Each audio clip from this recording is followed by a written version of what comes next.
স্বাদেও গন্ধে অতুলনীয়, যেমন দেখতে সুন্দর তেমনই সুস্বাদু মালাই পনির। মশলা কুলচা, লুচি, পরোটার সাথে অসাধারণ খেতে লাগে। তাহলে চলো আমার সাথে রান্নাঘরে বানিয়ে ফেলি মালাই পনির। মালাই পনির বানানোর জন্য প্রথমে দুধটাকে ফুটিয়ে একেবারে ঘন করে বড় বাটির হাফ বাটি দুধের মধ্যে কেশর দিয়ে রাখবো। 200 গ্রাম পরিমাণ পনির চৌকো শেপে কেটে রাখবো। মিক্সিতে কাজু বাদাম, পেস্তা বাদাম, চারমগজ, পোস্ত একবার ঘুরিয়ে তার মধ্যে টমেটো, আদা, কাঁচা লঙ্কা সব কিছু দিয়ে একটা মিহি পেস্ট বানিয়ে নেবো।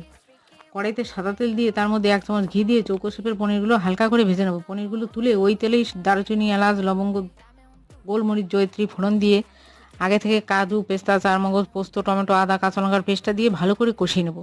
মশলা ভালো করে কষানোর পর আগে থেকে ঘন করা কেশর মিশ্রিত দুধটা দিয়ে ফুটে ওঠার পর একে একে ভেজে রাখা পনিরগুলো দিয়ে দেবো সামান্য নুন, স্বাদ অনুযায়ী চিনি, দিয়ে দেবো 1 চামচ ঘি, হাতে ডলে দেবো কসুরি মেথি, সব শেষে দেবো গরম মশলা। ব্যাস রেডি হয়ে গেল অত্যন্ত প্রিয় সুস্বাদু পছন্দের মালাই পনির। ভালো লাগলে অবশ্যই একটা লাইক দিও, সাবস্ক্রাইব করতে ভুলো না কিন্তু।